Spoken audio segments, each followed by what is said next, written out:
several occasions of the Lord Jesus. She wrote a book called The Diary of Divine Mercy, and it's a very good read. If you ever want to come across it, you can find it. But one of the most interesting things about it is that the Lord, at the end of the last apparition, said that he wanted a painting to be rendered of him so that people could see at least a likeness of what he appeared to be to St. Faustina during the apparitions, and this is a copy of it. And St. Faustina said it was very close to what he looked like.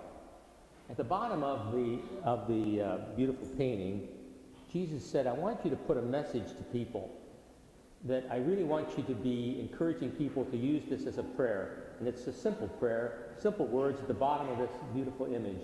Jesus, I trust in you. Jesus, I trust in you. And so we have today the Feast of Divine Mercy, which is all about trusting God, entrusting ourselves to him, trusting him with our lives, and experiencing the power of his presence in our lives, which can be translated as divine mercy. But what is divine mercy? Someone once told me a story that I think describes in a certain sense what divine mercy is like. This little boy asked his father if he could have a puppy, and so the father took him to an animal farm where this man had several puppies. The man brought the puppies out for display, and they walked in front of the little boy, and the boy was to choose from several puppies the one he wanted. And so most all of them were jumping around and dancing and so forth. But one of them was hobbling along because obviously this one little puppy was crippled, handicapped. The little boy surprised the farmer when the little boy said, I want that one, the handicapped one. The farmer said, no, you don't want that one. You won't be able to dance and play and jump and be fun for you. And the little boy said, no, I want that one because I understand what that puppy's going through. And so the little boy rolled up one of his leg pants on his trousers to reveal a brace that was running down both sides of one leg and attached to a special shoe at the bottom. The little boy looked up at the farmer and said, you see, sir, I chose this one because I don't run well myself, and this one will need someone who understands. This one will need someone who understands. Divine mercy is all about God understanding what we're going through. And God is compassionate, understanding, and kind, just like the little boy was to the one little puppy that was experiencing what he was experiencing. Because you see, God understands what we're going through, and he shows us that he understands when we look at the image of the Lord Jesus, which is the ultimate image of divine mercy, the image of Jesus on the cross. We have a God who's not just up there in the clouds somewhere, but he's a God who became one with us, one of us, and taking flesh and blood on Christmas, and died on the cross, and suffered the pain and the anguish, the struggles, the anxiety, the fear, the dread, the doom, and the gloom of this cross. The most horrific kind of death known at that time. And so when we look at the image of the cross, if we listen closely, Jesus tells us that he understands us in our own sufferings, in our own struggles. There's no one of us that's without struggles. When we look at the image of Christ, does Jesus understand what it means to have headaches?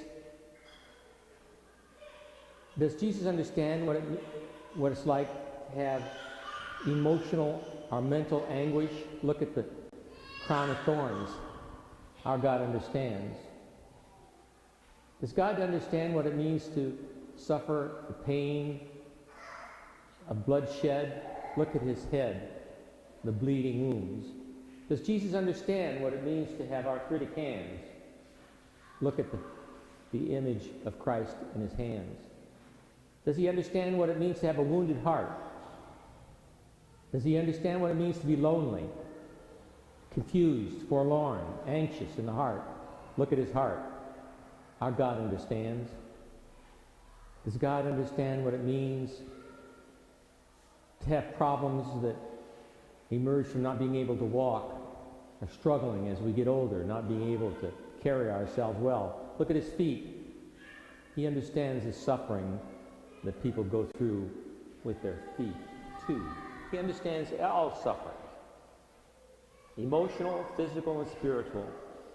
And he says to us, you're not alone in your sufferings because I am with you, to bring you through it and to give you hope and to show you that no matter how bad or how dark it seems, there's always light. There's always light at the end of the tunnel because Christ walks with us toward that light and toward that new beginning. A small child was in her bedroom during a thunderstorm. Thunder clapped. The little girl ran into her parents' room and jumped up into the bed between her father and her mother. What's wrong, child?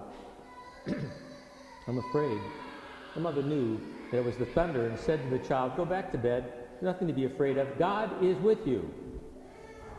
So the little girl got up, left the room, went back to her bedroom. A few minutes later, clap of thunder, the child ran back into the room, jumped up into the bed with mom and dad again.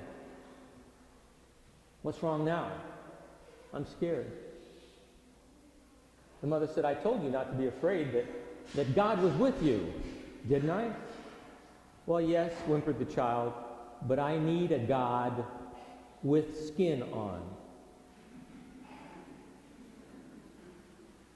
I need a God with skin on. Isn't it true?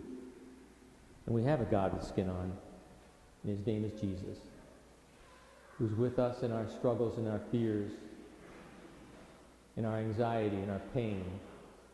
God with skin on. In the gospel, Jesus appears to his disciples after the resurrection. And St. Thomas isn't there, and St. Thomas doesn't believe that Jesus rose from the dead. He said, unless I can touch the wounds, I won't believe. And so Jesus appeared once again, and Thomas was there. And Jesus said, come here, Thomas. Put your hands put your finger in my hands and in my side and feel the wounds and know that I am truly here. And when Thomas did that, he knelt before the Lord and said, my Lord and my God. Because there before him was the God he knew, the God with skin on, who gave him peace. Jesus' message to Thomas and to the rest of them was, I know you're afraid.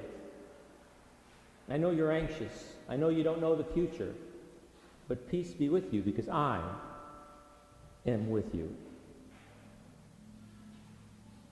So many people are struggling these days with the fear of being all isolated and alone in their struggles in life.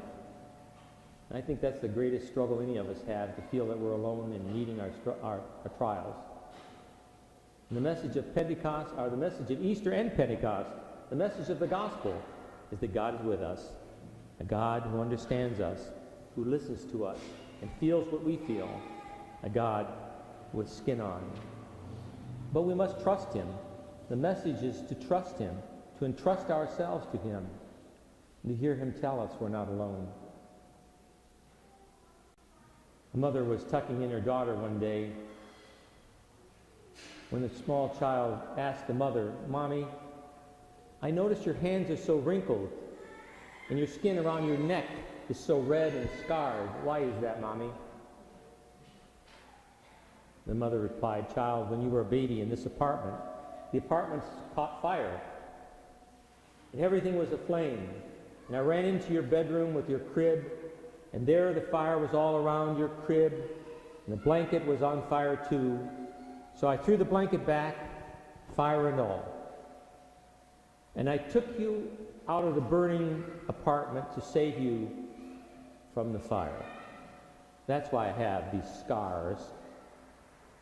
Mommy, the child said, I love your scars.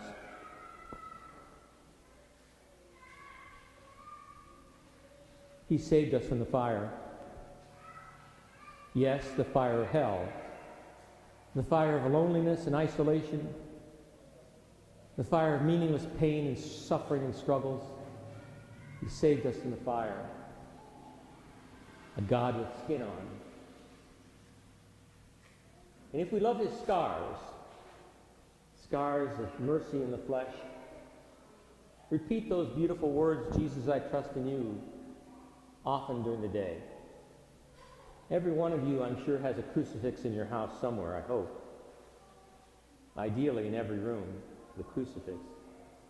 And I think it's a good practice beginning today. Every time we go by the crucifix, to whisper in our hearts the prayer of Jesus' divine mercy. When we see a crucifix, to whisper in our hearts, Jesus, I trust in you. A beautiful prayer to entrust ourselves to God each day. Repeat those words countless times in your heart each day. Say them when you fall asleep, Jesus, I trust in you. When you're awake in the morning, Jesus, I trust in you. Say those words when you're sick or well, Jesus, I trust in you. Say those words when you're fearful, when you're lonely, when you're tempted, Jesus, I trust in you. When you're confused, lost, or suffering, Jesus, I trust in you. Repeat those words often because they're of God, from God, and to God. Jesus, you understand what we go through. You are mercy in the flesh. You are our God with skin on. We trust in you. Jesus, we love your scars. Jesus, I trust